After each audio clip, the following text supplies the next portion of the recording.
Hi friend সবাইকে, তো সবাই আশা করি ভালোই আছো।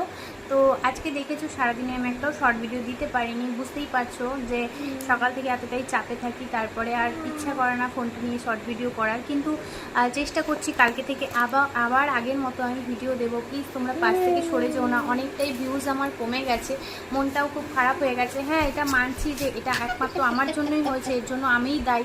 যেহেতু আমি কোনো রকম ভিডিও দিতে পারছি না, কোনো রকম অ্যাটাচ থাকতে পারছিলাম না ইউটিউবের সাথে, সেই কারণেই আমার আজকে ভিউজটা অনেকটাই কমে গেছে। যেই মেয়েটা রোজ সারাদিন 6-7টা ভিডিও দিত, শর্ট ভিডিও, সে এখন একটাও ভিডিও পোস্ট করতে পারেনি যেরকম আজকে। তো সেটার জন্য তো ভিউজ কমবেই। তো যাই হোক, তোমরা যারা আমাকে ভালোবাসো প্লিজ আমার পাশে থেকো, আমার সাথে থেকো। আর তোমাদের অর্পশোনা হেসেই যাচ্ছে, বলো আমাদের পাশে থেকো তোমরা, আমাদেরকেও ভুলো না। আমার মাম্মা অনেক কষ্ট করে ভিডিও করে, বলে দাও। তো যাই হোক, তোমরা পাশে থেকো, সাথে থেকো, এটুকুই বলবো। আর কালকে থেকে আবার